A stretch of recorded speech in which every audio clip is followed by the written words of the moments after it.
الصلاة والسلام على سيد المرسلين وعلى آله وصحبه أجمعين ومن تبعهم بإحسان إلى يوم الدين. أعوذ بالله من الشيطان الرجيم. بسم الله الرحمن الرحيم. يا أيها الذين آمنوا اتقوا الله حق تقاته ولا تموتن إلا وأنتم مسلمون. يا أيها الناس اتقوا ربكم الذي خلقكم من نفس واحدة وخلق منها زوجها وبث منهما رجالا كثيرا ونساء واتقوا الله الذي تساءلون به والأرحام إن الله كان عليكم رقيبا. يا أيها الذين آمنوا اتقوا الله يا أيها الذين آمنوا اتقوا الله وقولوا قولا سديدا يصلح لكم أعمالكم ويغفر لكم ذنوبكم ومن يطع الله ورسوله فقد فاز فوزا عظيما. قال الله تبارك وتعالى أعوذ بالله من الشيطان الرجيم. الحمد لله رب العالمين.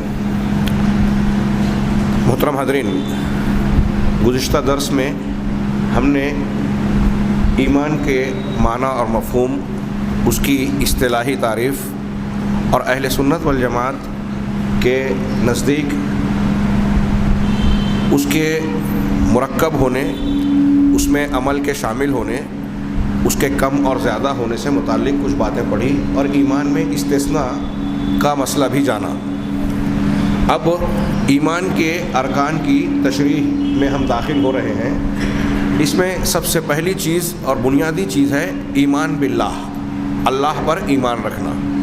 حضرت جبرائیل علیہ السلام نے جناب محمد رسول اللہ صلی اللہ علیہ وسلم سے انسانی شکل میں آ کر صحابہ کرام کے بیچ جو سوال کیا تھا کہ ایمان کیا ہے، تو اس میں آپ نے پہلی چیز کہی تھی ان تؤمن باللہ، کہ تم اللہ پر ایمان لاؤ. اللہ پر ایمان لانا یہ ایمان کی بنیاد، اس کا اصل الاصول ہے. اور اس کا مطلب یہ ہوتا ہے کہ بندہ اس بات کا جازم اور پختہ یقین رکھے کہ اللہ تبارک و تعالیٰ کائنات کی ہر چیز کا رب ہے، اس کا مالک ہے، اور وہ اکیلا سب کا خالق ہے، کوئی پیدا کرنے میں اس کا شریک نہیں ہے، اور وہ اس کائنات کا مدبر ہے، یعنی سارے معاملات اور نظام کو چلاتا ہے، بندوبست کرتا ہے، اور وہی اکیلا ہے. اس بنیاد پر وہی اکیلا ہے جو عبادت کے لائق ہے، اور اس کے سوا جو بھی معبود بنا لیے گئے ہیں وہ سب کے سب باطل ہیں اور ان کی عبادتیں باطل ہیں. اللہ تعالیٰ نے فرمایا ذالک بأن اللہ هو الحق وأن ما يدعون من دونه هو الباطل. یہ اس وجہ سے کہ اللہ تبارک و تعالیٰ ہی حق ہے، برحق ہے، اور جس کو جن لوگوں کو بھی لوگ اللہ کے علاوہ پکارتے ہیں وہ سب کے سب باطل ہیں. اور اللہ تبارک و تعالیٰ وَأَنَّ اللَّهَ هُوَ الْعَلِيُّ الْكَبِيرُ، اور اللہ تبارک و تعالیٰ العلی یعنی بلندی والا ہے، اور الکبیر یعنی بڑا ہے. وَأَنَّهُ سُبْحَانَهُ مُتَّصِفٌ بِصِفَاتِ الْكَمَالِ، اور اللہ تبارک و تعالیٰ پر ایمان کا تیسرا حصہ ہے کہ ہم یہ مانیں کہ اللہ تعالیٰ صفات کمال سے متصف ہے. وہ صفات جو کامل درجے کی ہیں، جس میں کوئی نقص، کوئی عیب، کوئی کمی خامی نہیں ہے. اور اللہ تبارک و تعالیٰ جلال و عظمت کی تمام صفات سے متصف ہے، اور تمام عیوب اور نقائص سے، ہر قسم کی خامی اور نقص سے منزہ ہے، صاف ستھرا ہے، بالا تر ہے. یہی جو بات کہی گئی کہ اللہ پر ایمان رکھنے کے لیے تین چیزیں ماننا ہے کہ وہ ہر چیز کا رب اور مالک ہے، وہی عبادت کے لائق ہے، اور وہ صفات کمال سے متصف ہے. یہ تین چیزیں مل کر اللہ تبارک و تعالیٰ کی توحید کو کامل بناتی ہیں. اور اسی کی بنیاد پر اہل علم نے کہا کہ یہ توحید کی تین قسمیں ہیں. قرآن اور حدیث کے استقصاء اور ان کے مباحث کی روشنی میں یہ تین قسمیں بیان کی گئی ہے، اہل علم نے اختیار کی ہے. ان تین قسموں کے علاوہ انہی چیزوں کو بعض دوسری تقسیمات میں بھی لوگوں نے بیان کیا ہے. توحید القصد والعبادہ، توحید القصد والطلب، توحید الارادہ، یہ اور توحید علمی، توحید عملی. ہم اس تفصیل سے ہٹ کر یہ جو مشہور تین چیزیں ہیں اس کا تذکرہ کر رہے ہیں. اس میں پہلی قسم ہے توحید الربوبیہ، دوسری ہے توحید الالوہیہ، اور تیسری ہے توحید الاسماء والصفات. اب آگے ہم ان تینوں کی قدر تفصیل پڑھیں گے، اور یہ اللہ پر ایمان کے لیے کی بنیادوں میں سے ہے، لہٰذا اسے اچھی طریقے سے جاننا چاہیے. سب سے پہلی چیز اللہ پر ایمان جب ہمیں رکھنا ہے تو اس کی ربوبیت کی توحید کو اختیار کرنا اور اس سے پہلے سمجھنا ضروری ہے. پہلی چیز الایمان بربوبیت اللہ تبارک و تعالی، اللہ تبارک و تعالیٰ کی ربوبیت پر ایمان. ایمان توحید ربوبیت کی پر ایمان کی تعریف کیا ہے؟ الایمان بربوبیت اللہ تعالی هو الاقرار الجازم بأن الله تعالی وحده رب كل شيء ومليكه وأنه الخالق للعالم وهو المدبر المحيي المميت وهو الرزاق ذو القوة المتين. یہ ہم توحید ربوبیت کو مانتے ہیں گویا اس کی تعریف کی صاحب کتاب نے. توحید ربوبیت پر ایمان کا مطلب کیا ہے کہ اس بات پر یقین اور ایمان رکھنا کہ اللہ تبارک و تعالی رب ہے، اور اس بات کا اقرار پختگی کے ساتھ یقین کے ساتھ اس بات کا اقرار کرنا کہ اللہ تبارک و تعالی تنہا ہے جو اس پوری کائنات کی ہر چیز کا پروردگار اور مالک ہے اور اس کائنات کا خالق ہے. وہی المدبر ہے. مدبر کا معنی ہوتا ہے تدبیر کرنے والا، یعنی کائنات کا نظام چلانے والا، بندوبست کرنے والا. اور وہی زندگی دینے والا ہے، المحیی الممیت، اور وہی موت دینے والا ہے. وہی روزی دینے والا ہے، رزاق ہے. اور ذو القوۃ المتین، یعنی توانائی والا، توانا ہے اور زور آور ہے، مضبوط ہے. اللہ تبارک و تعالیٰ کی ان صفات کے ساتھ اس کو وحدہ لا شریک ماننا یہ توحید ربوبیت ہے. یعنی ہم یہ مانیں، اس کو کچھ علماء دوسرے الفاظ میں یوں کہتے ہیں کہ جو کام اللہ تعالیٰ کرتا ہے، کائنات کو پیدا اس نے کیا، یہ اللہ کا کام ہے پیدا کرنا، اس کا نظام چلا رہا ہے، یہ اللہ کا کام ہے. اب اس نظام میں بہت ساری چیزیں ہیں، یہ دن اور رات کا نکلنا، کسی کو عزت دینا، کسی کو ذلت دینا، کسی کو امیر بنانا، کسی کو غریب بنانا، کسی کو بادشاہ بنا دینا، کسی کو محروم رکھنا، کسی کو بیماری دینا، کسی کو شفا دینا، اولاد دینا. یہ جتنے بھی کام ہیں، ہوائیں چلانا، بارش برسانا، جیسے روزی دینا ہم نے کہا، تو روزی دینے میں بہت ساری چیزیں ہیں. وہ ساری چیزیں اللہ تبارک و تعالیٰ کے افعال اور اعمال میں سے ہے. تو ہم جب یہ کہہ رہے ہیں کہ اللہ رزاق ہے، تو رزق کی فراہمی اور رزق کو دینے کے جتنے کام ہیں وہ سب اللہ تبارک و تعالیٰ کی ہی دست قدرت میں ہے اور اسی کے تصرف میں ہے. اسی طریقے سے جب ہم کہہ رہے ہیں کہ اللہ مدبر ہے، کائنات کا نظام چلانے والا ہے، تو اس کائنات میں کیا کچھ ہو رہا ہے. ایک درخت اور پیڑ پودے پیدا ہوتے ہیں، ہوا چلتی ہے، بارش ہو رہی ہے، سورج نکل رہا ہے، ڈوب رہا ہے، دن اور رات کا نظام ہے، موسموں کی تبدیلی ہو رہی ہے. یہ جتنی بھی چیزیں ہیں یہ سب کائنات کا نظام ہے.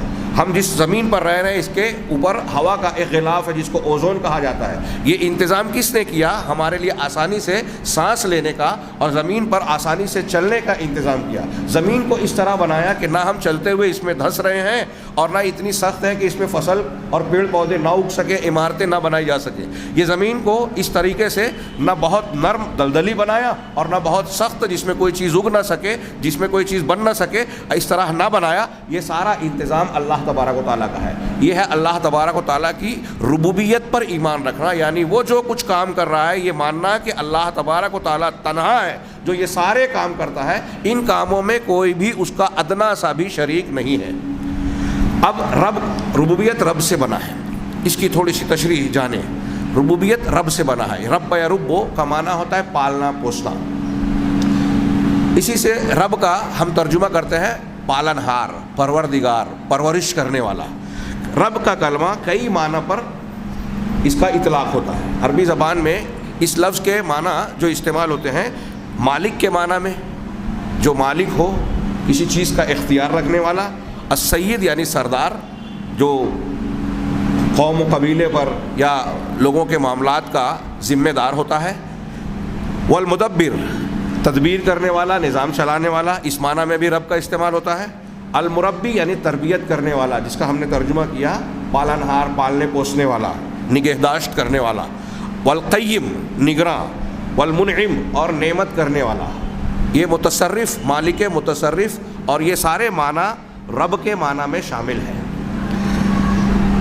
علامہ تفتازانی وغیرہ اس کی تشریح میں کہتے ہیں کہ ربوبیت کا معنی ہوتا ہے انشاء الشیء حالا فحالا الی حد التمام، کہ کسی چیز کو درجہ بدرجہ پروان چڑھانا اس کی انتہا تک. اب اس کی لمبی چوڑی تفصیل نہ بیان کرتے ہوئے میں یہ کہوں کہ انسان ہم اور آپ پیدا ہوئے ایک حقیر پانی کی شکل میں، نطفے کی شکل میں تھے. اللہ تبارک و تعالیٰ نے ہی اس نطفے اور نطفے کے اس کیڑے کو وجود دیا. پھر ماں کے رحم میں جا کے وہ ماں کے رحم میں پیدا ہونے والے بیضے سے جا کے ملاپ کرتا ہے اور اس سے ایک کے بعد ایک مختلف درجات میں پروان چڑھتا ہے. 40 دنوں میں وہ ایک جمع ہوا خون کی شکل کی اختیار کر گیا 40 دنوں بعد. پھر مزید 40 دن گزرنے کے بعد گوشت کا ایک لوتھڑا بن گیا جو قرآن نے ذکر کیا, علقہ, مضغہ. پھر اس کے بعد جو ہے اس پر ہڈی اور گوشت آئے. پھر اس کے بعد وہ کامل انسان بنا. اور پھر 4 مہینے کے بعد ماں کے رحم میں اللہ تعالیٰ نے ایک فرشتے کو بھیج کر اس میں روح پھونکی. یہ شروع سے دیکھیے اللہ تعالیٰ درجہ بدرجہ پرورش کر رہا ہے. ماں کے پیٹ میں کون ہے جو ان مراحل سے انسان کو گزار رہا ہے؟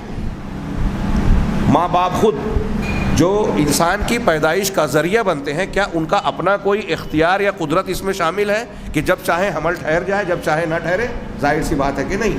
اب حمل کا استقرار ہو جانے کے بعد بھی پیٹ کے اندر بچہ جن مراحل سے پیدائش کے گزر رہا ہے اس میں کسی انسان اور کسی مخلوق کا کوئی عمل دخل یا علم اور ارادہ داخل شامل ہے نہیں. اس کے بعد جو ہے 4 مہینے میں روح پڑ جانے کے بعد مزید 5 مہینے اس میں اس کو بچے کو سانس لینے میں آکسیجن کا انتظام, اس کی غذا کا انتظام اور دوسری جو بھی ضروریات جینے کے لیے ہوتی ہیں ماں کے پیٹ میں کون پہنچا رہا ہے؟ وہی رب ہے جو اسے پال رہی ہے. پھر اس کے بعد جیسے ہی وہ دنیا میں وجود پاتا ہے, ولادت ہوتی ہے, تو ولادت کے کچھ ہی دیر کے بعد اس کی ماں کے سینے سے اس کی غذا جاری ہوتی ہے. اور اطباء ماہرین, یہ معمولی بات ہو گئی ہے, یہ اچھی طرح جانتے ہیں, بتاتے ہیں کہ بچہ جب پیدا ہوتا ہے اس وقت ماں کے سینے سے جو دودھ نکلتا ہے وہ اس کی ابتدائی طاقت, قوت اور معدے اور جسم کی ساخت کے مطابق ہوتا ہے.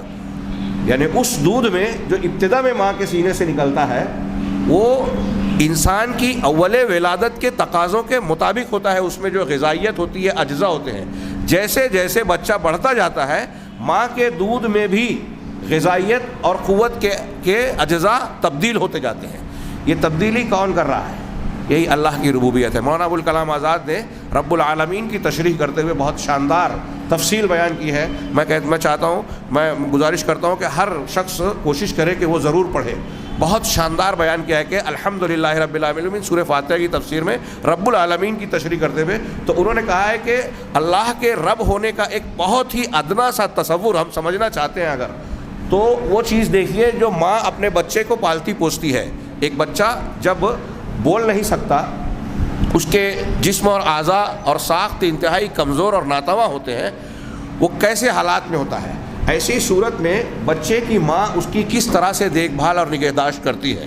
وہ روتا ہے تو سینے سے چمٹاتی ہے, اس کو بھوک لگتی ہے تو اس کے کھانے کا انتظام کرتی ہے, موسموں کی شدت سے بچانے کے لیے کبھی اپنے آپ سے لپٹاتی ہے, کبھی جو ہے وہ اس کو گرم کپڑوں اور بستر کے ذریعے سے محفوظ رکھنے کی کوشش کرتی ہے.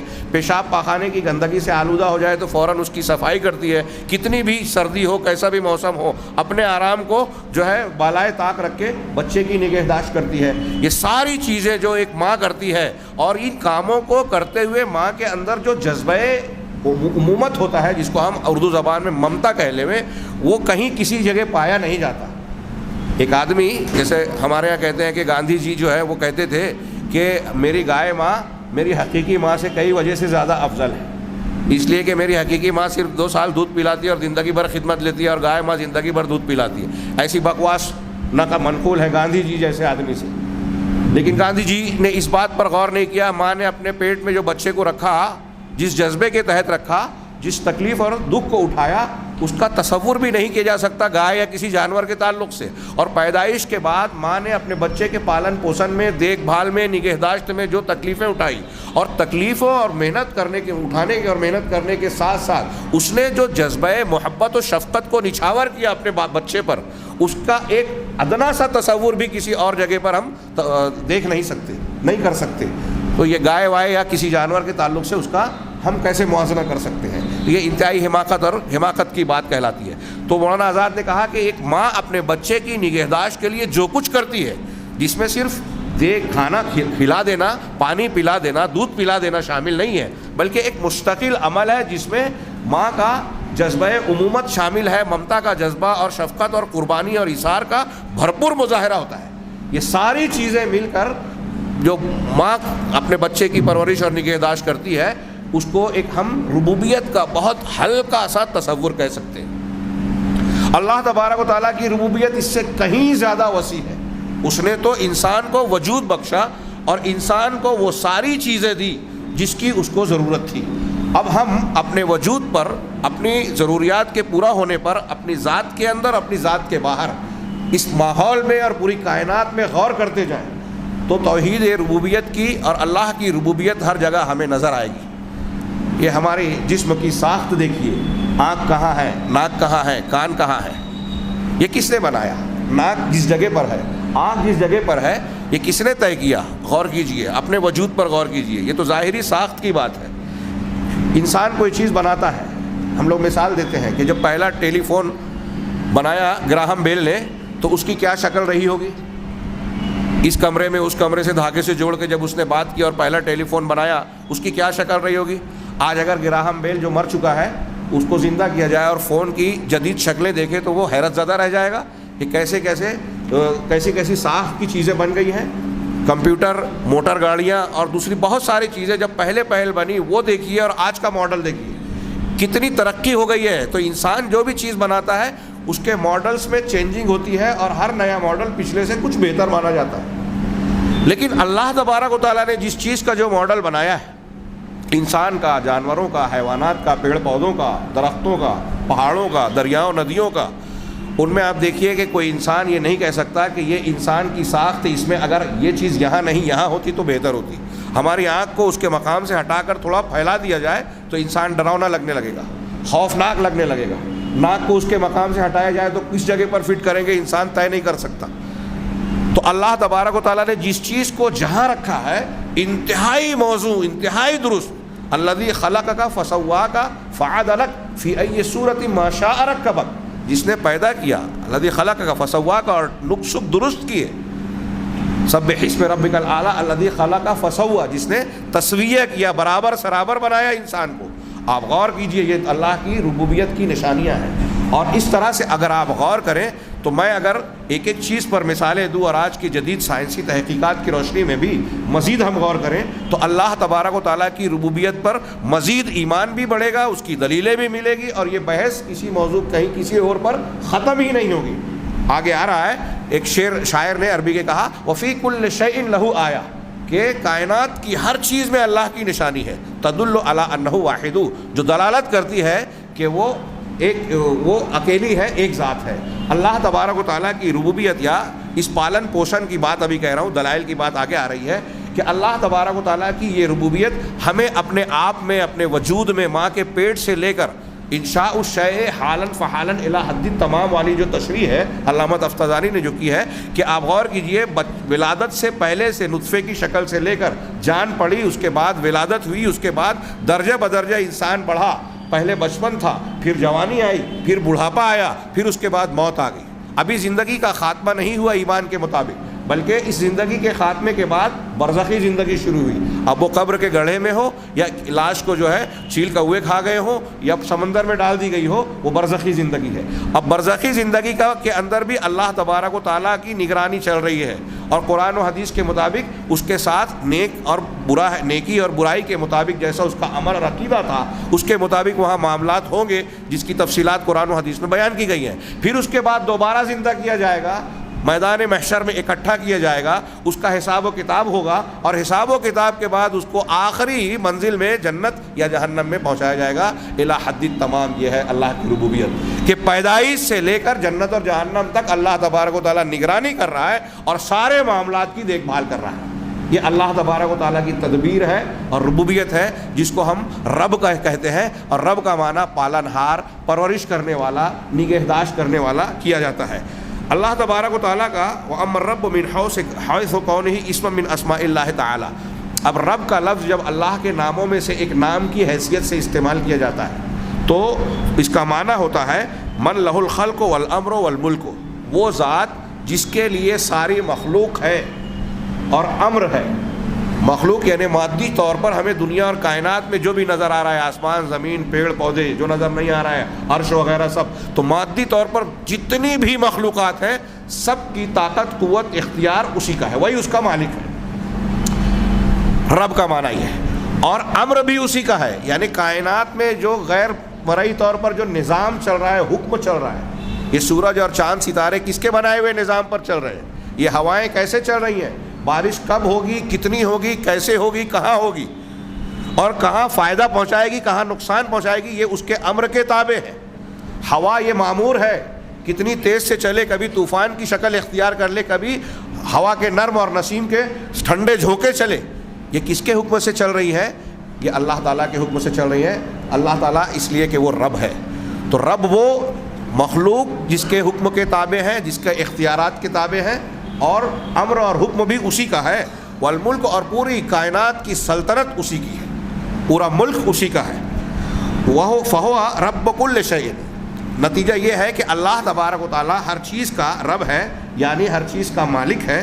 وَلَهُ الرُّبُوبِيَّةُ عَلَى جَمِيعِ الْخَلْقِ لَا شَرِيكَ لَهُ، اور اللہ تبارک و تعالیٰ کی تمام مخلوقات پر ربوبیت ہے، اس کا کوئی شریک ان چیزوں میں نہیں ہے۔ یہ دماغ میں رہنا چاہیے، اور یہ بنیاد ہے ہمارے ایمان باللہ کے عقیدے کی۔ دنیا میں جتنے لوگ بھی شرک کر رہے ہیں وہ کسی نہ کسی شکل میں اللہ تبارک و تعالیٰ کی ربوبیت کو نہ جاننے کی وجہ سے شرک کر رہے ہیں۔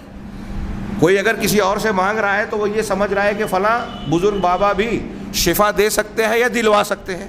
اگر وہ دلوانا بھی مانتا ہے، ہمارے یہاں کچھ لوگ قبر پرست ہے، جب آپ ان سے یہ کہیں کہ یہ شرک ہے، آپ ان کی پوجا کا، ہم ان کی پوجا نہیں کرتے، وہ یہ کہیں گے ہم ان کے ذریعے سے اللہ سے مانگ رہے ہیں، اللہ نے یہ مقام ان کو دیا ہے۔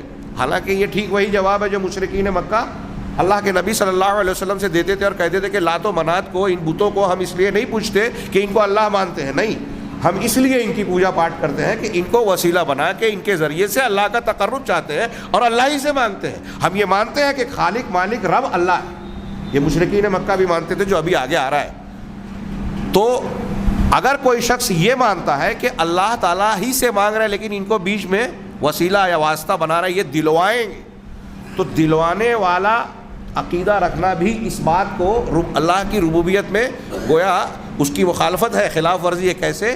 گویا ایک آدمی یہ سمجھتا ہے کہ اللہ تعالیٰ کسی کو اولاد نہیں دینا چاہتا، اگر میں بابا کو، پیر صاحب کو، نبی کو، کسی کو وسیلے کے طور پہ پیش کروں تو یہ مجھے اللہ سے اولاد دلوا دیں گے۔ مطلب یا آپ کہنا کیا چاہتے ہیں ایسا عقیدہ رکھ کے کہ اللہ تو دینا نہیں چاہتا تھا، لیکن بیچ میں جب کوئی آ گیا تو اب اللہ دینے پر مجبور ہو گیا، اللہ پر دباؤ پڑ رہا ہے، اللہ تعالیٰ اپنے فیصلے کو تبدیل کر رہا ہے، جبکہ ہم یہ کہہ رہے ہیں کہ قرآن میں ہے اللہ فعال لما یرید ہے، جو چاہتا ہے وہ کرنے والا ہے، اللہ تعالیٰ کے فیصلے کو کوئی تبدیل نہیں کر سکتا۔ اللہ تعالیٰ نے تو اپنے پیغمبر جناب محمد رسول اللہ صلی اللہ علیہ وسلم کو خطاب کر کے کہا انک لا تہدی من احببت، آپ جسے محبوب رکھیں، جسے پسند کریں، آپ اسے ہدایت نہیں دے سکتے، ولکن اللہ یہدی من یشاء، اللہ جسے چاہے گا وہ اسے ہدایت دے گا۔ تو اس سے پتہ چلا کہ اللہ کے اختیارات اور کاموں میں نبی کریم صلی اللہ علیہ وسلم بھی شریک یا حصے دار نہیں ہے اور نہیں ہو سکتے۔ اللہ کے رسول نے لاکھ چاہا کہ میرے چچا مرنے سے پہلے کلمہ پڑھ لے، اللہ کی توفیق نہیں ملی، نہیں پڑھا۔ رسول اللہ صلی اللہ علیہ وسلم کو یہ قوت حاصل نہیں ہوئی کہ انہیں اس بات کی توفیق دے دے ہوئے، تو توفیق دینا رسول اللہ صلی اللہ علیہ وسلم کے اختیار میں نہیں تھا، اور نہ ہی اس بات کے اختیار میں تھا، یہ اختیار میں تھا کہ اللہ سے یہ توفیق دلوا دے۔ ایسے ہی اللہ کی ساری خوبیاں یا اعمال کا معاملہ ہے، ساری چیزیں صرف محض اللہ کی مشیت سے ہوتی ہے۔ اللہ کی مشیت اگر کسی کو کچھ دینے کی ہے تو کوئی روک نہیں سکتا، اور کچھ روکنے کی ہے تو کوئی دلا نہیں سکتا۔ ہر نماز کے بعد ہم کہتے ہیں اللہم لا مانع لما اعطیت، اے اللہ جو تو دے دے اس سے کوئی روکنے والا نہیں، ولا معطی لما منعت، اور جو جس کو تو منع کر دے، روک دے اسے کوئی دے نہیں سکتا۔ یہ اللہ کی ربوبیت پر ایمان ہونا چاہیے۔ بہرحال اللہ تبارک و تعالیٰ کا ان تمام امور میں کوئی شریک نہیں ہے۔ اگر کوئی بندہ اس طرح سے عقیدہ رکھتا ہے کہ خالق وہی ہے، مالک وہی ہے، کائنات کا نظام چلانے والا نہیں وہی ہے، زندگی اور موت دینے والا، ذوالقوت المتین، رزاق، روزی دینے والا وہی ہے، اس سے متعلق جتنی چیزیں ہیں تنہا اللہ کرتا ہے۔ اللہ کے کاموں میں اور ان کاموں میں جس کا میں نے ذکر کیا، ان میں کوئی بھی اللہ کا معمولی سا 1% کا لاکھواں حصہ شریک نہیں ہے۔ جب کوئی یہ مانتا ہے تو وہ اللہ کی ربوبیت کی توحید پر ایمان لا رہا ہے۔ توحید ربوبیت پر ایمان کا یہ مختصر سا معنی میں نے بیان کیا۔ اب آگے بڑھتے ہیں کہ ربوبیت پر ایمان لانے کی دلیلیں۔ صاحب کتاب کہتے ہیں کہ ادلۃ الایمان بالربوبیہ کثیرۃ متنوعہ، ربوبیت پر ایمان کی دلیلیں بہت زیادہ اور نوع بنوع ہیں، یہ بہت زیادہ اور بہت ساری قسموں میں ہے۔ میں اگر یہ کہوں کہ بے شمار ہے تو کوئی مبالغہ نہیں۔ اس کائنات میں کتنی مخلوق ہے، کتنی چیزیں ہیں، جتنی مخلوق ہے وہ سب کے سب اللہ کی ربوبیت کی دلیل ہے. ساری چیزیں ابھی آگے بیان ہوگا جو دلالت کرتی ہیں کہ اللہ تبارک و تعالیٰ ان تمام چیزوں کا تنہا رب ہے، اور ان کی ربوبیت میں، ان کے پالنے پوسنے میں، ان کی دیکھ بھال کرنے میں وہ متفرد ہے، کوئی بھی اس کا شریک نہیں ہے، کسی کے اندر طاقت و قوت نہیں ہے. اللہ تبارک و تعالیٰ نے فقط جعل اللہ تعالیٰ لخلقہ امورا لو تأملوها حق التأمل وتفکروا بها لدلتهم الى ان هناك خالقا مدبرا لهذا الكون. اس لیے کہ اللہ تبارک و تعالیٰ نے اس کائنات میں بہت ساری چیزیں ایسی پیدا کی ہیں ارد گرد میں کہ اگر مخلوق ان چیزوں پر غور کرے، کوئی پڑھا لکھا ہو یا جاہل ہو، ایک کھیت میں کام کرنے والا انسان ایک دم نرا جاہل کہیں کسی اسکول کالج میں نہیں گیا ہو، وہ بھی غور کرے، اور ایک انتہائی اعلیٰ تعلیم یافتہ انسان غور کرے، ہر ایک کے لیے اللہ تبارک و تعالیٰ کی ربوبیت کی واضح ترین مثال ہے. انہوں نے کہا کہ اگر غور کرے تو اس کائنات کی ایک ایک چیز گواہی دے گی، اور وہ اس نتیجے پر پہنچے گا اپنے غور و فکر کے ذریعے کہ اللہ تبارک و تعالیٰ اکیلا اس کائنات کا رب ہے، وہی مالک ہے. کسی دیہاتی سے پوچھا گیا من ربک، عرب کے ایک دیہاتی سے سوال کیا گیا کہ تمہارا پروردگار کون ہے اور اس کی تمہارے پاس کیا نشانی ہے؟ تو اس نے بڑا پیارا جواب دیا. اس نے کہا اتدل البعرۃ علی البعیر وتدل السیر علی المسیر، کہ اونٹ کی مینگنی اونٹ پر دلالت کرتی ہے. یعنی اگر آپ اونٹ کا گوبر دیکھیں، آج گائے بیل پکڑ لیجیے، ہمارے یہاں اس نے عرب میں اونٹ کی مثال دی کہ اگر ایک جگہ اونٹ کی مینگنی، اونٹ کا فضلہ اگر پڑا ہوا ہے، گوبر کہہ لیجیے، تو اس کو دیکھ کر کوئی بھی آدمی یہ کہتا ہے کہ یہاں سے اونٹ گیا ہے. اونٹ کی مینگنی کو دیکھ کر یہ پتہ لگا لیتا ہے کہ یہاں اونٹ تھا. وتدل السیر علی المسیر، اور پیروں کے نشان سے پتہ چلتا ہے کہ یہاں سے کوئی گزرا ہے.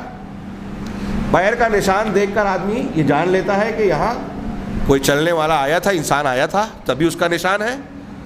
فسماء ذات و ابراج، تو یہ برجوں والا آسمان، وبحار ذات و امواج، اور یہ موجیں مارتے سمندر، وارض ذات و فجاج، اور یہ راستوں والی زمین. افلا تدل علی اللطیف الخبیر، تو کیا یہ ساری چیزیں لطیف خبیر یعنی باریک بھی خبر رکھنے والی ذات کا پتہ نہیں دیتی؟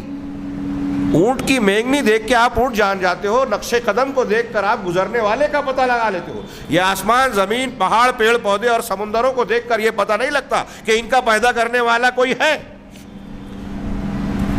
ایک موٹی سی بات ہے، اگر بعض علماء نے بیان کیا ایک لاش پڑی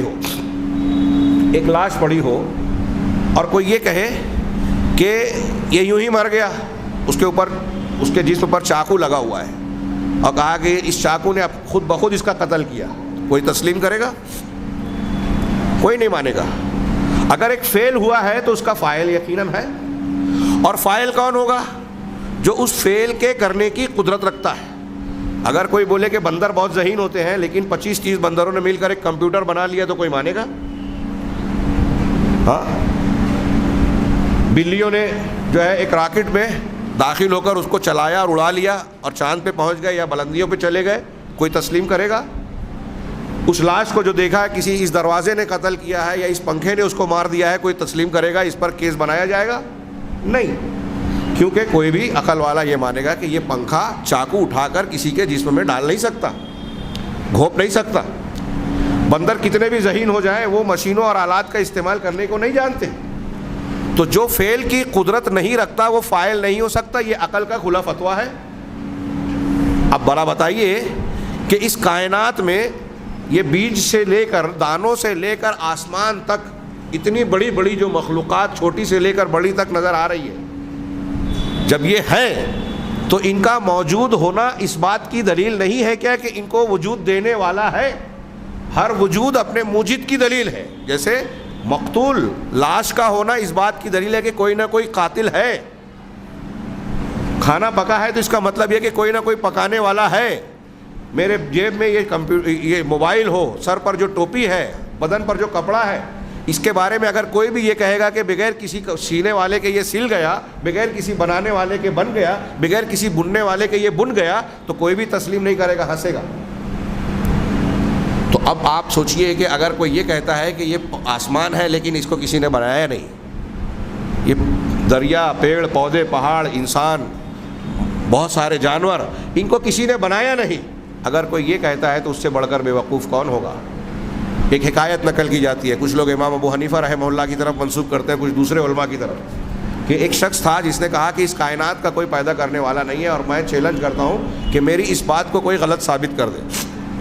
بادشاہ کے دربار میں باقاعدہ مناظرہ طے ہوا، اور یہ امام حنیفہ رحمہ اللہ یا کوئی دوسرے شخص تھے، وہ طے ہوئے کہ آپ اس وقت اس دن آئیں گے اور ان سے اس معاملے پر مناظرہ ہوگا۔ سارے لوگ جمع ہو گئے، مناظر صاحب جو ملحد تھے، انکار کرنے والے رب کے، وہ بھی موجود تھے، لیکن مولانا عالم صاحب نہیں آئے، امام صاحب نہیں آئے۔ بہت دیر تک انتظار ہوتا رہا، جب کافی لوگ غصہ ہو گئے، انتظار کرتے کرتے تھک گئے، اور اب یہ تھا کہ شاید وہ نہ آئیں، مجلس کو برخاست کیا جائے، اچانک وہ دربار میں داخل ہوئے، تھکے ہارے، اور داخل ہوئے تو بادشاہ ان پر برہم ہو گیا، اکھڑ گیا کہ یہ آپ کا کیا طریقہ ہے؟ پورا دربار، میں اور سارے لوگ آپ کے منتظر تھے، وقت مقررہ کو گزرے ہوئے کتنا لمبا وقت گزر چکا، اور اب آپ پہنچ رہے ہیں اتنی تاخیر سے۔ ان کو ڈانٹنے لگے تو وہ امام صاحب نے کہا کہ آپ ناراض نہ ہوں، میں نے جان بوجھ کر دیری نہیں کی ہے، میری مجبوری تھی۔ کہا کیا مجبوری تھی؟ کہا میں اپنے گھر سے نکل کے جب یہاں آتا ہوں تو راستے میں ایک دریا پڑتا ہے، اس دریا کو پار کر کے ادھر آنا پڑتا ہے۔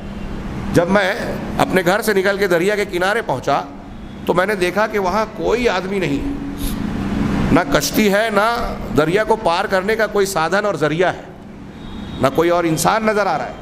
میں حیران کھڑا رہا اور گھنٹوں انتظار کرتا رہا۔ کہا پھر کیسے آئے؟ کہا میں کھڑا تھا منتظر تھا کہ کوئی آ جائے، کوئی نظر آئے، کہ اچانک کیا ہوا کہ میں جہاں کھڑا تھا اس کے بازو میں ایک درخت اچانک اگا اور بڑا ہو گیا۔ پھر وہ درخت کے شاخیں جو ہے کٹ گئی، اس کے تختے بن گئے، اس کی لکڑیاں کٹ کے چھیلتی گئیں، اور پھر لکڑیاں چھیلنے کے بعد تختے بن گئے، تختے آپس میں جڑ کے کشتی کی شکل اختیار کر گئے، اور وہ کشتی بن کے پانی میں آ گیا۔ میں اس پر بیٹھ گیا اور اس کشتی نے مجھ کو اس پار چھوڑ دیا۔ یہ سننا تھا کہ وہ بادشاہ کا جو مناظر تھا، جو ربوبیت کا انکار کرنے والا، وہ ہنسنے لگا اور کہنے لگا کہ ایسے بے وقوف آدمی کو آپ نے میرے مناظرے کے لیے مقرر کیا ہے۔ تو عالم صاحب نے کہا کہ بھائی آپ مجھ کو بے وقوف کیوں کہہ رہے ہیں؟ کہا یہ تم نے کیا بکواس کی کہ تم جہاں کھڑے ہوئے تھے تمہارے بازو میں ایک درخت تو خود بخود اگ گیا، اسی ایک ہی وقت میں بڑا بھی ہو گیا، پھر کٹ بھی گیا بغیر کاٹنے والے کے، پھر اس کے بعد جو ہے تختوں کی شکل اختیار کر دیا، بغیر جوڑنے والے کی کشتی کی شکل اختیار کر رہا ہے۔ یہ سارے معاملات ہو گئے، پھر پانی میں بھی آ گیا، اور بغیر کسی چلانے والے کے پانی سے چل کے اس پار سے اس پار بھی آ گیا۔ ایسا تو کوئی بے وقوفی کہے گا یا مانے گا؟ تو امام صاحب نے کہا کہ تو آپ یہ کہنا چاہتے ہو کہ ایسا نہیں ہو سکتا؟ ہاں بالکل نہیں، سوال ہی نہیں پیدا ہوتا، جو ایسا کہتا ہے یا مانتا ہے وہ بے وقوف ہے۔ تو امام صاحب نے کہا کہ آپ تو مناظرہ ہار گئے۔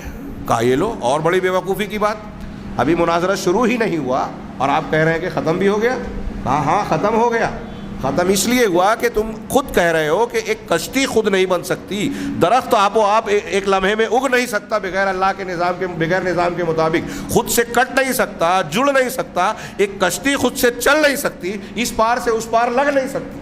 تم ایک کشتی کے بارے میں یہ نہیں مان رہے ہو، اور کائنات کے بارے میں یہ مان رہے ہو کہ آسمان، زمین، پہاڑ، پیڑ پودے بغیر بنانے والے کے بن گئے، بغیر چلانے والے کے چل رہے ہیں۔ کشتی نہیں چل سکتی، یہ نظام چل رہا ہے، سورج نکل رہا ہے، ڈوب رہا ہے، ہوائیں چل رہی ہیں، موسم تبدیل ہو رہے ہیں، یہ سارے کام ہو رہے ہیں، یہ کیسے ممکن ہے؟ وہ خاموش ہو گیا اور واقعی مناظرہ ختم ہو گیا۔ تو دنیا میں اس سے بڑا بے وقوف کوئی نہیں ہے جو ربوبیت کا منکر ہو۔ کائنات کی ہر چیز، مولانا آزاد کے الفاظ میں، اگر یہاں ربوبیت نظر آ رہی ہے تو یہ کیسے ممکن ہے کہ ربوبیت اور رب نہ ہو؟ یہاں حکمت نظر آ رہی ہے تو یہ کیسے ممکن ہے کہ حکمت اور حکیم نہ ہو؟ یہاں اگر مخلوق ہے تو یہ کیسے ممکن ہے کہ مخلوق ہو اور خالق نہ ہو؟ یہاں اگر ہم کو ہر چیز میں قدرت نظر آ رہی ہے تو یہ کیسے ممکن ہے کہ قدرت تو ہے لیکن قادر اور قدیر نہ ہو؟ قدرت کا ہونا اس بات پر دلیل ہے کہ اس قدرت کا اختیار کرنے والی قادر ذات ہے۔ کائنات کی ہر چیز میں حکمت ہے۔ ہماری آنکھ، ہماری ناک، ہمارے کان پیدا کرنے والے اور بنانے والے کی عظیم ترین حکمت پر دلالت کر رہی ہے۔ اور کائنات کی مختلف چیزوں پر غور کیجیے، سائنس میں پڑھتے ہیں، ہمارے یہاں بچے اسکول میں پڑھتے ہیں، ٹیچر پڑھاتے ہیں کہ سائنسی وجہ بیان کیجئے، جغرافیائی وجہ بیان کیجئے. جو برفیلے علاقے کے جانور ہوتے ہیں ان کے جسم پر بڑے بڑے بال ہوتے ہیں، ان کی دم ایسی ہوتی ہے جس سے وہ لپیٹ کر اپنے آپ کو سردی کی شدت سے بچاتے ہیں. جغرافیائی وجہ یہ بتائی کہ ان کے بدن پر بڑے بڑے بال اس لیے ہوتے ہیں کہ اس علاقے میں بہت سخت سردی ہوتی ہے اور اس سے بچاؤ کے لیے ان کے لیے بال بہت ضروری ہے. اگر نہ ہو تو وہ سردی سے ٹھٹر کے مر جائیں، ان کا خون جم جائے. یہ جغرافیائی وجہ آپ نے پڑھ لی. مچھلی کی ساخت ایسی ہوتی ہے کہ وہ تیرنے میں مددگار ہوتی ہے، اس کے بدن پر یہ چکناہٹ ہوتی ہے تاکہ وہ آسانی سے شکار ہونے سے بچ سکے. اس کے جسم کے اندر گل پھڑے ہوتے ہیں تاکہ وہ پانی سے جو ہے اپنی ضرورت کی آکسیجن لے سکے. مگرمچھ ایسا ہوتا ہے تاکہ شکار کرنے میں اس کو آسانی ہو. چھپکلی یا گرگٹ کی زبان جو ہے لمبی اور لیس دار ہوتی ہے تاکہ وہ اپنے شکار مکھی کیڑے مکوڑے کو چپکا سکے آسانی سے. یہ سب پڑھایا جاتا ہے، پڑھتے ہیں ہم. تو سائنسی وجہ، جغرافیائی وجہ یہ تو ہم پڑھتے ہیں، لیکن اب سوچنے والی یا اصلی وجہ پوچھنے کی ہے، ایمانی وجہ، کہ اگر سرد علاقے کے جانور کے بدن پر بڑے بڑے بال ہیں تو کیا اس جانور نے خود یہ طے کیا کہ میں اس علاقے میں پیدا ہو رہا ہوں اس لیے میرے بدن پہ بال بڑے ہو؟ مچھلی کو پتا تھا کہ میں پانی میں پیدا ہونے والا ہوں اس لیے میرے اندر جو ہے انسان کی طرح سانس لینے والا جو ہے پھیپھڑا نہیں بلکہ گلپھڑا ہونا چاہیے. سانپ نے اپنی ساخت کے مطابق جو ہے اپنے اندر کچھ خصوصیات پیدا کر لی. یہ خود ہے؟ یہ کس نے بتایا؟ کس نے بنایا؟ یا جغرافیائی ضروریات کے مطابق مختلف جانوروں کی ساخت اور شکل کس نے بنائی؟ پھلوں کی مختلف شکلیں ان کے درختوں کے اعتبار سے کس نے دی؟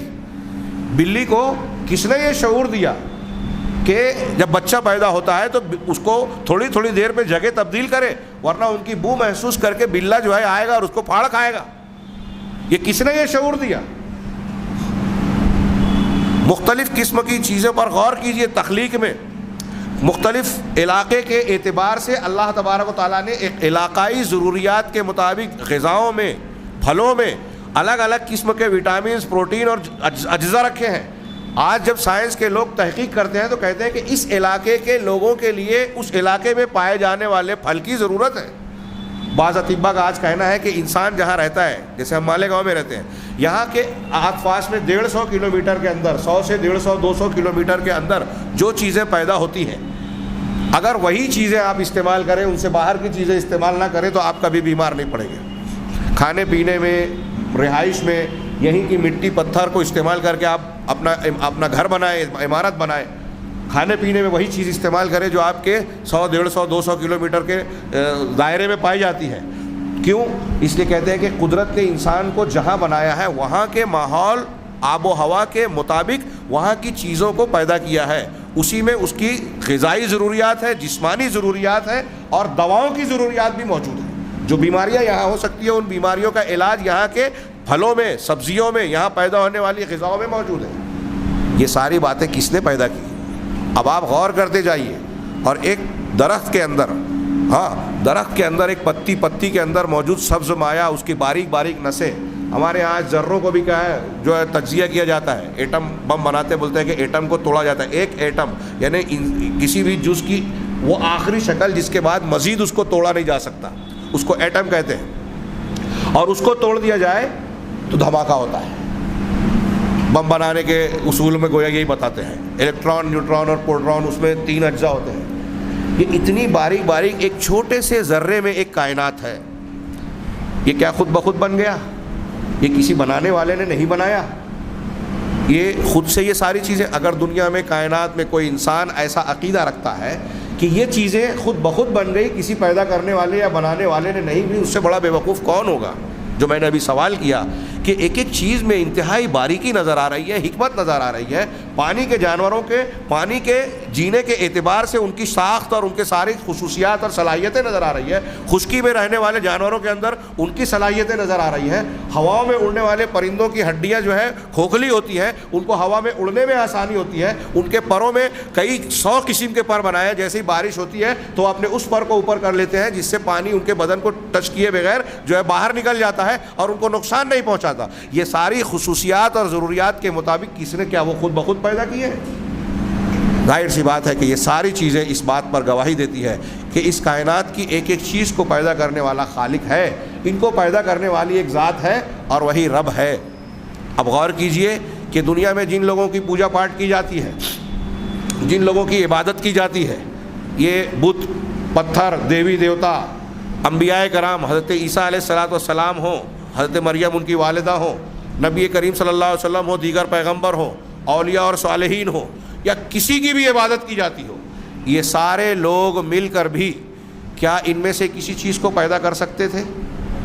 موٹی سی بات۔ اب یہ ایک الگ ٹاپک ہے، اس پر 1 گھنٹہ بولا جا سکتا ہے کم سے کم، اور وہ بھی ناقص ہی ہوگا۔ صرف اشارہ کر رہا ہوں، غور کیجئے کہ یہ آسمان اور زمین اس وقت سے ہے جب حضرت عیسیٰ یا اولیاء اور صالحین پیدا نہیں ہوئے تھے۔ جو تھا ہی نہیں وہ ان کو بنا سکتا ہے کیا؟ سارے انسان اور سارے دیوی دیوتا کا وجود اس کائنات کے وجود کے بعد کا ہے۔ دیوی دیوتا کو میں اس تناظر میں نہیں کہہ رہا ہوں جو بیان کیا جاتا ہے، اس تناظر میں کہہ رہا ہوں، ورنہ الگ سے یہ کوئی مخلوق نہیں ہے۔ بعض علماء کا کہنا یہ ہے کہ ہندوؤں میں جو دیوی دیوتاؤں کا تصور ہے وہ فرشتوں پر ایمان کی بگڑی ہوئی شکل ہے۔ ہم ایمان بالملائکہ میں اس کو پڑھیں گے انشاءاللہ، تو اسی کو انہوں نے دیوی دیوتا کا نام دے دیا، فرشتوں کو۔ خیر، تو یہ فرشتے بھی مان لیں تو یہ آسمان اور زمین کی تخلیق کے بعد کا وجود ہے، تو ظاہر سی بات ہے جب یہ تھے ہی نہیں تو یہ خالق مالک ہوئی نہیں، جو موجود ہی نہیں ہے۔ آپ اس کو ایسے لیجئے کہ ماں باپ سے بچہ پیدا ہوتا ہے، بچے سے ماں باپ پیدا ہو سکتے ہیں کیا؟ جو بعد میں آیا وہ اپنے سے پہلے والے کو کے پیدا ہونے کا ذریعہ بن سکتا ہے؟ نہیں۔ تو حضرت آدم علیہ السلام سے پہلے کوئی انسان تھا ہی نہیں، لیکن آسمان اور زمین وجود پا چکے تھے، تو اس آسمان اور زمین کو بنانے والا کوئی انسان ہو سکتا ہے کیا؟ سوال ہی پیدا نہیں ہوتا۔ اسی طریقے سے چلو تھوڑی دیر کے لیے مان لیا جائے تو کائنات کے سارے انسان، سارے ڈاکٹرز مل کر، سائنٹسٹ مل کر کیا ایک مکھی پیدا کر سکتے ہیں؟ قرآن نے صاف چیلنج کیا۔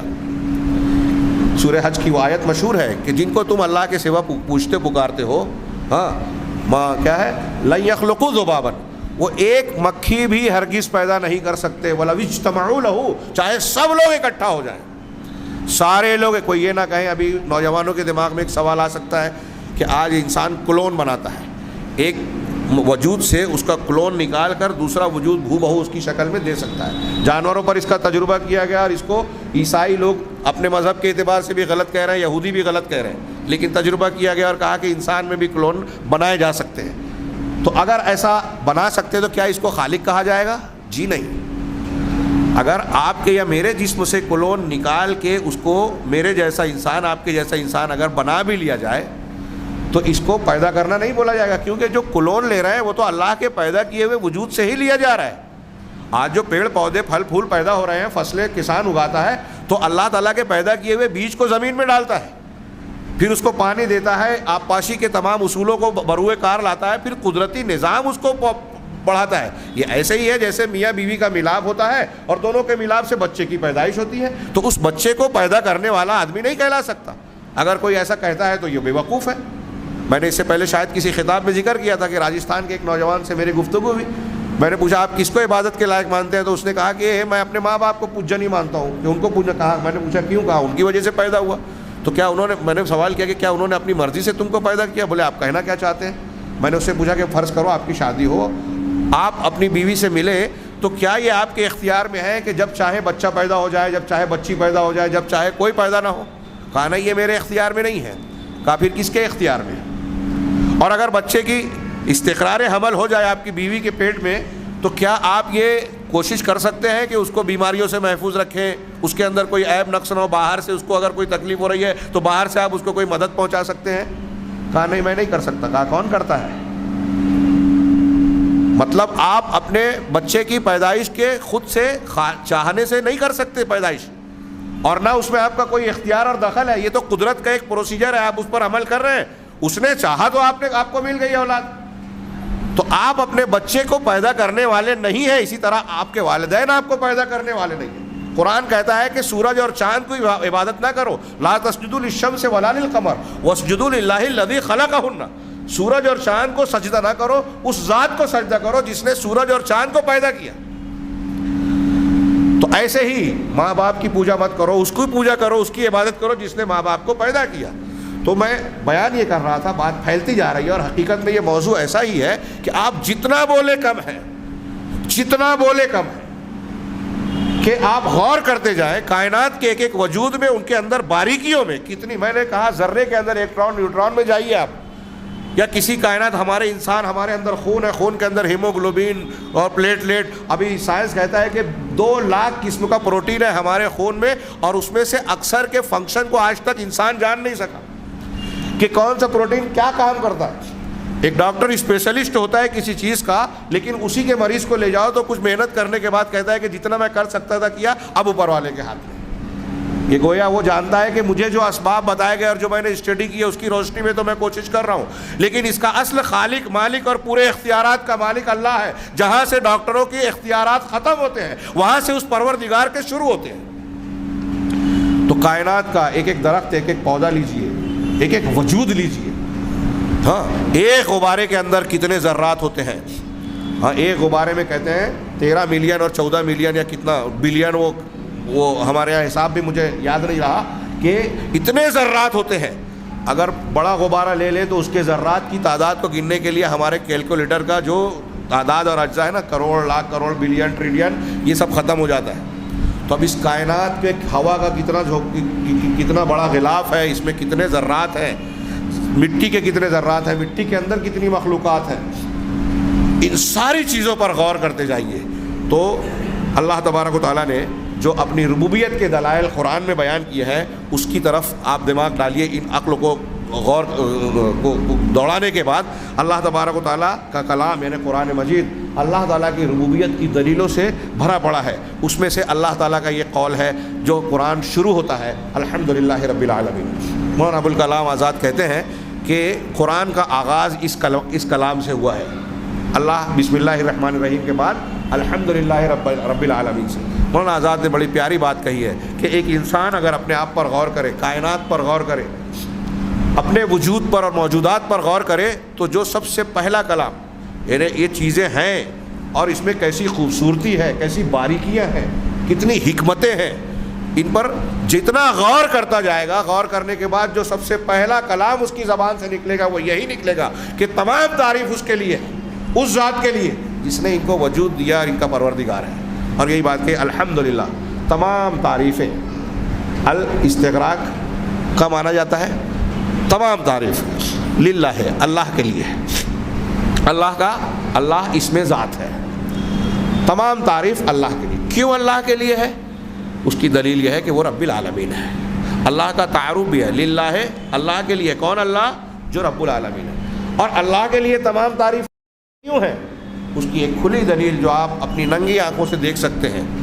میں نے جیسا کہ کہا کہ ایک دیہاتی اور کسان، کھیت میں ہل چلانے والا اور فیکٹری میں یا سائنس لیبارٹری میں تحقیقات کرنے والا انسان، وہ تحقیقات کر کے ذرات اور اس کی خوبیاں اور کیمسٹری کے اصولوں کے مطابق جو مختلف خواص چیزوں کے معلوم کر رہا ہے، اس کی روشنی میں، اور ایک کسان ہل چلاتے ہوئے بارش، پانی اور پیڑ پودوں کے ذریعے سے جو سینچائی وغیرہ کر رہا ہے، وہ اللہ کے نظام اور قدرت کو جو دیکھ رہا ہے، ان چیزوں پر غور کرنے کے بعد جس نتیجے پر بندہ پہنچے گا وہ یہ کہ اس کائنات کا کوئی نہ کوئی پالنہار ہے، رب ہے، رب العالمین، تمام جہانوں کا۔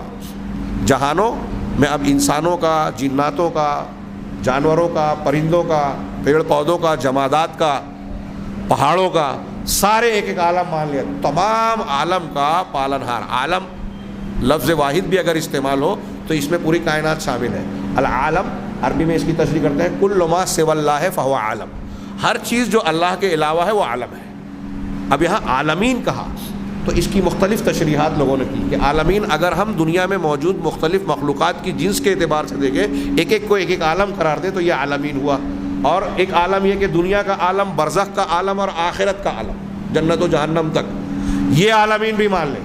تو ہر عالم کا پروردگار، مالک، متصرف، منعم صرف وہی ہے۔ کون؟ اللہ۔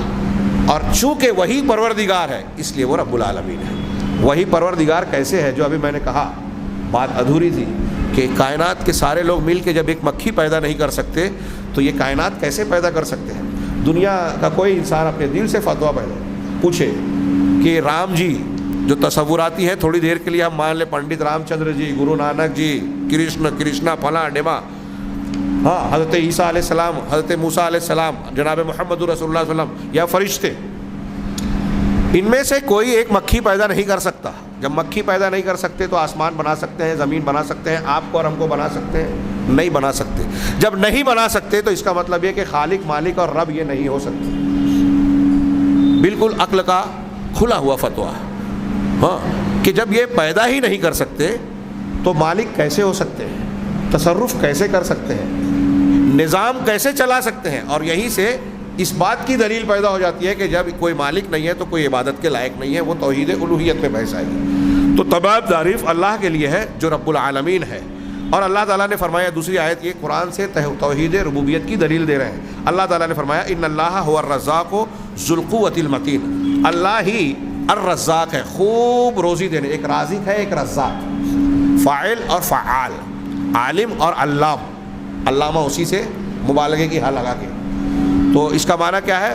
رازق روزی دینے والا، رزاق خوب روزی دینے والا۔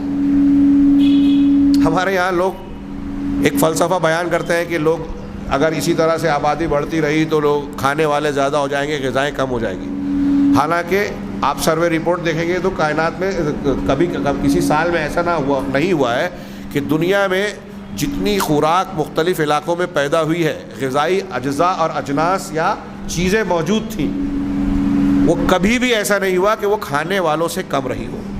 بلکہ رپورٹیں آج بھی آپ دیکھ سکتے ہیں کہ ہر سال آج کے جو بیوپاری اور تاجرین ہیں عالمی، ہاں، جو دنیا کو لوٹنا چاہتے ہیں، دنیا داری کرنا چاہتے ہیں، وہ مارکیٹ کے بھاؤ تاؤ کو کنٹرول رکھنے کے لیے بہت ساری غذائی اشیاء کو، کھانے پینے کی چیزوں کو، پنیر، گیہوں، غلے جات کی بہت ساری قسموں کو سمندر میں ڈال کے تباہ کر دیتے ہیں ہر سال، کہ اگر یہ ساری چیزیں مارکیٹ میں آ جائے تو مارکیٹ میں قیمتیں کم ہو جائے گی اور ہم کما نہیں پائیں گے، اور ان کے اپنے فلسفے۔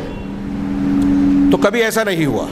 اللہ تعالیٰ کہتا ہے کہ اللہ خوب روزی دینے والا ہے، ہم جتنا کھا سکتے ہیں یا پوری دنیا کے انسان جتنا کھا سکتے ہیں ان سے زیادہ اللہ تبارک و تعالیٰ، ان کے کھانے کی مقدار اور ضرورت سے زیادہ اللہ تعالیٰ روزی پیدا کرتا ہے، فراہم کرتا ہے۔ اور تھوڑی دیر کے لیے آپ سوچئے کہ اللہ تعالیٰ یہ کرتا ہے، اگر کسی انسان کو یہ اختیار دیا جائے یا طاقت ہو یا وہ چاہے کہ میں کسی کو کھانا کھلاؤں، کسی ایک مخلوق کو، وہ اسرائیلیات سے لوگ بیان کرتے ہیں کہ حضرت سلیمان علیہ السلام نے ایک مرتبہ چاہا تو صرف ایک مخلوق کا معاملہ جب ان کے سامنے آیا تو انہوں نے اپنی عاجزی کا اعتراف کر لیا۔ تھوڑی دیر کے لیے چھوٹی دنیا میں کتنے جانور ہیں، کتنے کیڑے مکوڑے ہیں، چیونٹی کی تعداد کتنی ہوگی، بکریاں کتنی ہوگی دنیا میں، شیر اور دوسرے بہت سارے جاندار اور حیوانات، ایک جنس خالی پکڑیے اور وہ ایک دن میں دنیا کے ایک جانور، گائے پکڑ لیجئے، بیل پکڑ لیجئے، بکری پکڑ لیجئے، ایک کوئی کیڑا پکڑ لیجئے، ایک دن میں وہ پوری دنیا میں کتنے ہیں اور کتنی غذا کھاتے ہیں۔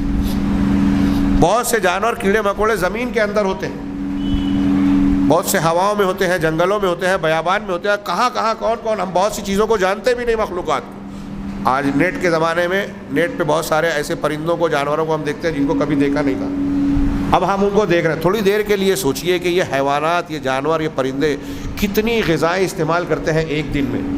کیا کسی انسان یا مخلوق کے بس میں یہ ہے کہ ان سب کو ایک دن میں ایک ٹائم کا، تمام مخلوقات کا بھوجن یا غذا یا کھانا خوراک فراہم کر دے؟ ایک وقت کا روز کتنے لوگ کھاتے ہیں، انسان، حیوان، جانور، ساری چیزوں۔ اللہ تبارک و تعالیٰ صرف اللہ کے رزاق ہونے پر غور کیجئے، کتنے لوگ کتنا کھا چکے، روزانہ کتنا کھاتے ہیں اور آگے کتنا کھائیں گے۔ تو اللہ تعالیٰ کا یہ نام آپ کی سمجھ میں آئے گا، ان اللہ هو الرزاق، وہ خوب روزی دینے والا ہے، اور روزی دینے میں اس کو کوئی دقت پریشانی نہیں ہے۔ اب تھوڑی دیر کے لیے میں نے جو کہا ہے اس پر آپ غور کرتے جائیے، بہت تھوڑی سی بات کہی ہے، اکیلے میں جا کے آپ غور کیجئے، بستر پہ اللہ کی ذات کے بارے میں غور کیجئے، ان ناموں پر کہ وہ روزی دیتا ہے، کتنوں کو کیسے روزی کا انتظام کرتا ہے۔ اگر کوئی انسان یا مخلوق، بڑے سے بڑا بادشاہ اگر کوشش کرے کہ ساری مخلوق، صرف دنیا کے سارے انسانوں کو ایک ٹائم کھانا کھلانا ہو تو کتنا بھاری پڑے گا؟ کیا یہ ممکن ہوگا کسی انسان کے لیے، کتنی بڑی بھی بادشاہت ہو؟ اللہ تبارک و تعالیٰ کائنات کے ہر جاندار کو، وہ زمین کے اندر رہتا ہو، پانی میں ہو، خشکی پہ ہو، ہواؤں میں ہو، پیڑ پودے پہ ہو، ہاں، کسی بھی جگہ ہو جو ہم کو نظر آ رہے ہیں، جو نظر نہیں آ رہے ہیں، سب کی غذا کا انتظام کر رہا ہے، وہ الرزاق ہے۔ اور اس رزاقیت میں اس کے اندر کوئی کمزوری نہیں ہے. ذو القوہ، قوت والا، زور آور ہے، ہاں توانائی والا، توانا. المتین، مضبوطی والا یعنی زور آور ہے. اس کے اندر کوئی، متین کا معنی ایک ٹھوس کے کرتے ہیں، مضبوط، اس کے اندر کوئی نقص عیب، یہ سمت کا معنی ہے. متین معنی زور آور، مضبوط. تو کہتے ہیں کہ متین، اللہ تعالیٰ متین ہے، مطلب اس کے اندر کسی قسم کی کوئی قوت کے اعتبار سے یا کسی بھی اعتبار سے کوئی خامی یا نقص قوت کے اعتبار سے نہیں ہے. پورے طریقے سے زور آور ہے، ہر چیز پر قدرت رکھتا ہے. یہ اللہ تعالیٰ کی ربوبیت کی قرآن کی ایک دلیل ہے. ایک آیت ہے اللہ تعالیٰ نے فرمایا انما امرہ اذا اراد شیئا ان یقول لہ کن فیکون. اللہ کا معاملہ یہ ہے کہ جب وہ کسی چیز کا ارادہ فرماتا ہے، کسی بھی چیز کا، شیئن جس کو شے کہیں گے، کسی بھی چیز کا ارادہ کرتا ہے تو اسے کہتا ہے ہو جا، تو وہ ہو جاتی ہے. اس کا مطلب یہ کہ اللہ کی قدرت سے کوئی چیز باہر نہیں، اللہ کے حکم سے کوئی چیز باہر نہیں. اللہ کے کن کہنے سے پوری کائنات وجود میں آ سکتی ہے، پوری کائنات تباہ ہو سکتی ہے. جو چیز ابھی نہیں ہے وہ پھر سے وجود میں آ سکتی ہے. یہ اللہ کی ربوبیت کی دلیل ہے کہ اللہ کہے گا ہو جا تو ہو جاتی ہے، یعنی پیدا کر سکتا ہے، وجود دے سکتا ہے. فسبحان الذی بیدہ ملکوت کل شیء، پس پاک ہے وہ ذات جس کے ہاتھ میں ہر چیز کی ملکیت ہے، سلطنت ہے. پاک ہے وہ. پاک ہے کا مطلب یہاں کیا ہوا؟ مطلب یہ کہ اگر کوئی انسان یا کوئی چیز، ہم کوئی کام نہیں کر سکتے تو کیوں نہیں کر سکتے؟ آپ 20 کلو کا وزن اٹھا سکتے ہیں، 40 کلو اٹھا سکتے ہیں، 80 کلو اٹھا سکتے ہیں، 100 کلو اٹھا سکتے ہیں، 110 نہیں اٹھا سکتے. میں ایک مثال دے رہا ہوں. تو ایک لمٹ تک آپ کو وزن اٹھانے کی طاقت ہے، اس کے آگے نہیں ہے. اچھا 20 کلو اٹھا سکتے ہیں، آدھے گھنٹے تک اٹھا سکتے ہیں. 40 کلو بھی آدھے گھنٹے تک اٹھا سکتے ہیں کیا؟ ایک وزن جو اٹھا سکتے ہیں اس کی بھی ایک لمٹ ہے کہ خاص ٹائم تک اٹھا سکتے ہیں، اس کے بعد تھک جائیں گے. ہاں یہ کیوں ہوتا ہے کہ ہماری قوت کا ایک دائرہ ہے، یا کسی کام کو کرنے کی قدرت کا ایک دائرہ ہے. جو آدمی قدرت نہیں رکھتا وہ کام نہیں کر سکتا. اگر آپ کے اندر علم ہے، مثال کے طور پہ آپ نے کتاب میں پڑھ لیا ہاں کہ یہ کام اس طرح کیا جاتا ہے، فرض کیجئے گاڑی، کار کا چلانا، لیکن آپ کے ہاتھ کٹے ہوئے ہیں، تو آپ کار چلانا جانتے ہیں لیکن کار چلانے کی طاقت نہیں رکھتے. اب آپ کا ہاتھ پیر سب کچھ سلامت ہے لیکن آپ نے کبھی چلایا نہیں ہے، ڈرائیونگ سیکھی نہیں ہے، تو آپ کے اندر طاقت قدرت تو ہے لیکن علم نہیں ہے، تو آپ گاڑی نہیں چلا سکتے. اس کا مطلب یہ کہ گاڑی چلانے کے لیے بنیادی طور سے 2 صفت کا ہونا ضروری ہے. ایک تو یہ کہ آپ کے اندر چلانے کا علم ہو، اور دوسرا یہ کہ چلانے کی قدرت ہو. تو کسی بھی کام کو کرنے کے لیے علم اور قدرت کا ہونا ضروری ہے. اب اس اعتبار سے دیکھیے تو کائنات کے جتنے بھی کام ہیں وہ سب ہو رہے ہیں. تو جو ذات اس کاموں کو کر رہی ہے، آسمان، زمین، پیڑ پودوں کو پیدا کیا، اس کا نظام چلا رہا ہے، دن اور رات نکل رہا ہے، موسم تبدیل ہو رہے ہیں، یہ ساری چیزیں جو ہو رہی ہے، لوگوں کو روزی فراہم ہو رہی ہے، یہ ساری چیزیں ہو رہی ہے. اس کا مطلب یہ کہ جو ذات یہ کر رہی ہے وہ ان چیزوں کو کرنے کا علم بھی رکھتا ہے اور قدرت بھی رکھتا ہے. اگر علم نہ ہو تو کرنے والا نہیں ہو سکتا.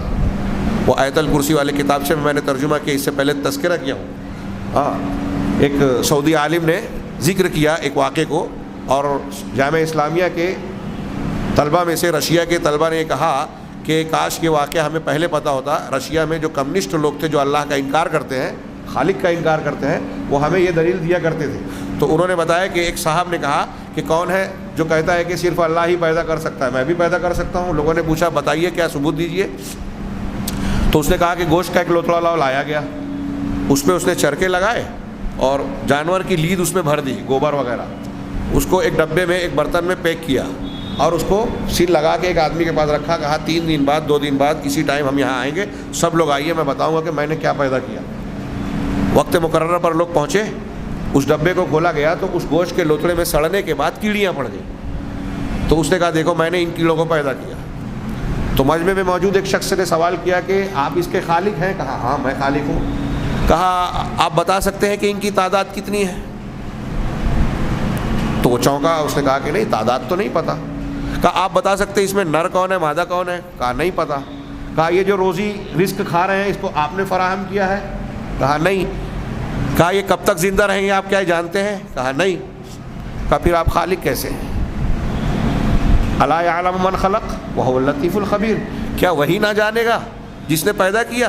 اور اللہ کی ذات تو لطیف و خبیر ہے. وَأَحْصَىٰ كُلَّ شَيْءٍ عَدَدًا، اللہ نے اپنی شان میں بتایا کہ اس نے ہر چیز کی گنتی رکھ رکھی ہے. ہر چیز کی گنتی اللہ کے پاس ہے. ہم اپنے سر کے بالوں کو نہیں گن سکتے, ہمارے خون کے اجزاء کو نہیں گن سکتے. اس کائنات میں کتنے درخت ہیں, کسی 2-4 درخت کے پتیوں کو نہیں گن سکتے, ان پتیوں میں کتنے ذرات ہیں نہیں گن سکتے. اللہ تعالیٰ نے ہر چیز کو گن رکھا ہے. وَأَحْصَىٰ كُلَّ شَيْءٍ عَدَدًا. اس کی ربوبیت, اس کے علم اور قدرت کے ساتھ, اس کی جامعیت کے ساتھ اس کی ربوبیت کامل ہے. وہ رب کامل ہے, ایسا کوئی بھی نہیں ہے. تو جو اس قسم کے دعوے کرتا ہے وہ بالکل ایسا دعویٰ ہے جس کو کسی بھی طریقے سے ثابت نہیں کیا جا سکتا. اللہ تعالیٰ نے فرمایا کہ ایسا کوئی عیب اللہ کے اندر نہیں ہے. فَسُبْحَانَ الَّذِي بِيَدِهِ مَلَكُوتُ كُلِّ شَيْءٍ. پاک ہے وہ ذات, اس کے اندر کوئی عیب خامی نہیں ہے. پاک ہے جس کے ہاتھوں میں ہر چیز کی ملکیت ہے. وَإِلَيْهِ تُرْجَعُونَ. اور تم سب کو اسی کی طرف لوٹنا ہے. تم کو پیدا کیا, کھا پی رہے ہو, ساری چیزیں اس کی جو استعمال کر رہے ہو, اب لوٹنا بھی ہے اس کی طرف. اس کی ربوبیت کا یہ تقاضا ہے, بلا وجہ تم کو پیدا نہیں کیا. یہ 2-3 آیتیں پڑھ کر فی الحال آج کی بحث کو, بہت زیادہ وقت ہو گیا اس لیے اختتام پذیر کرتا ہوں. اللہ تعالیٰ نے فرمایا, سورہ بقرہ کی یہ مشہور آیت ہے, إِنَّ فِي خَلْقِ السَّمَاوَاتِ وَالْأَرْضِ وَاخْتِلَافِ اللَّيْلِ وَالنَّهَارِ وَالْفُلْكِ الَّتِي تَجْرِي فِي الْبَحْرِ بِمَا يَنْفَعُ النَّاسَ. میں ترجمہ کر رہا ہوں, آیت ابھی ادھوری ہے, کہ یقیناً آسمانوں اور زمین کی تخلیق میں, پیدائش میں, رات اور دن کے الٹ پھیر میں, کہ ایک کے بعد ایک رات اور دن گردش کر رہے ہیں. والفلک التی تجری فی البحر بما ينفع الناس. اور لوگوں کو نفع پہنچانے والی چیزوں کو لاد کر چلنے والی وہ کشتیاں جو سمندروں میں چل رہی ہیں. وما انزل اللہ من السماء من ماء فاحیا به الارض بعد موتها. اور اللہ نے آسمان سے جو پانی برسایا اور اس سے زمین کے مردہ ہو جانے کے بعد اس کو پھر سے زندہ کیا. وبث فیها من کل دابہ. اور ان میں ہر قسم کے جانور اور چوپائے پیدا کیے, رینگنے والے اور جاندار کو پیدا کیا. وتصریف الریاح. اور ہوا کے رخوں کو بدلنے اور چلانے میں. والسحاب المسخر بین السماء والارض. اور آسمانوں اور زمین کے درمیان مسخر کیے ہوئے بادلوں کے اندر. لآیات لقوم یعقلون. نشانیاں ہیں ان لوگوں کے لیے جو عقل رکھتے ہیں. اب ان میں سے جتنی بھی چیزوں کا ذکر کیا اللہ تعالیٰ نے اس آیت میں, ایک ایک چیز پر ایک ایک کتاب لکھ سکتے ہیں. اور خاص طور سے آج کے جدید دور میں, جب کہ سائنس اور تحقیقات مختلف چیزوں کی حقیقتوں کو کافی اچھی طریقے سے تفصیل کے ساتھ جانتی ہے, اور جاننے کے اسباب اور آلات پیدا ہو گئے ہیں. ان میں سے ایک ایک چیز کو اللہ تعالیٰ نے یہ موٹی موٹی باتیں بیان کی ہیں جس کو ایک عام انسان بھی اپنی کھلی آنکھوں سے دیکھتا ہے, اس میں غور کر سکتا ہے. یہ آسمان اور زمین کی تخلیق کا انشاءاللہ آئندہ ہفتے کے درس میں اس پر مزید گفتگو ہوگی. اور اس پر انبیاء کرام علیہ الصلوۃ والسلام نے جو جگہ جگہ اپنے مخالفین کو ربوبیت کی جو دلیلیں دی ہیں, وہاں تھوڑی سی تفصیل میں بیان کروں گا انشاءاللہ. اور بہت ہی شاندار یہ دلیلیں ہیں, تو اس کی تفصیل جاننے سے ہمارے ایمان میں یقیناً اضافہ ہوگا جو قرآن کا بیان ہے. تو ان تمام چیزوں میں اگر آدمی غور کرے, ہواؤں کے چلنے میں, کشتیاں پانی پر چل رہی ہیں, یہ سواریاں جو چل رہی ہیں آج آسانی سے, بہت بڑی بڑی چیزیں ایک شہر سے دوسری شہر پر منتقل ہو رہی ہیں, اور ایسی بہت ساری چیزیں جس کا اس میں یہاں تذکرہ ہے اور ان سے متعلقہ امور ہے. آپ غور کریں تو اس میں اللہ کی نشانیاں ہیں. یہ ساری چیزیں کس نے بنائی؟ یہ سمندر, یہ کشتیاں, یہ پہاڑ, یہ ہواؤں کا چلنا اور مختلف رخوں پر اس کو چلانا, یہ کون کر رہا ہے؟ یہ نظام کون چلا رہا ہے؟ ظاہر سی بات ہے کہ یہ اللہ تبارک و تعالیٰ ہے, جو رب ہے, جو اس کائنات کا مدبر ہے, رب کی حیثیت سے نظام چلا رہا ہے. ایک آیت اور اس میں پیش کی ہے, میں اس کو بھی پڑھ دوں. اللہ تعالیٰ نے فرمایا, اللہ الذی خلقکم. اللہ ہی وہ ذات ہے جس نے تم کو پیدا کیا. ثم رزقکم. پیدا کرنے کے بعد چھوڑ نہیں دیا بلکہ تم کو روزی دی. جو کھانے پینے کی, سانس لینے کی, پینے کی ضرورت تھی سب فراہم کیا. اللہ نے اس دنیا کو انسانوں کے لیے یا جتنی بھی مخلوقات پیدا کیے ان کو ایک دسترخوان کی طرح بنا دیا کہ جو چیز ہم کو چاہیے تھی سب اس پر فراہم کر دیا. ثم رزقکم ثم یمیتکم. پھر اس کے بعد وہی تم کو موت دیتا ہے. یہاں سے موت ہو جاتی ہے لیکن یہاں سے معاملہ ختم نہیں ہوتا. ثم یحییکم. پھر اس کے بعد تم کو پھر سے زندہ کرے گا. هل من شرکائکم من یفعل من ذلکم. یہ توحید کی دلیل ہے. کیا تمہارے شرکا میں سے جن کو تم اللہ کا شریک ٹھہرا رہے ہو, یہ کائنات کے ہر مشرک سے اللہ سوال کر رہا ہے کہ جن کو تم اللہ کا شریک ٹھہرا رہے ہو, ان شرکا میں سے کوئی ایک بھی ہے جو یہ سب کام کرتا ہے؟ جس نے تم کو پیدا کیا ہو, تم کو روزی دی ہو, تم کو موت دینے والا ہو اور پھر زندگی دینے والا ہو. یہ صرف اللہ کے کام ہے. من یفعل ذلکم من شیء. کیا تمہارے شرکا میں سے کوئی ہے جو ان میں سے کچھ بھی کر سکتا ہے؟ سبحانہ, کوئی نہیں کر سکتا. اس کا جواب سب جانتے ہیں کہ ایسا شرکا میں سے کوئی نہیں کر سکتا.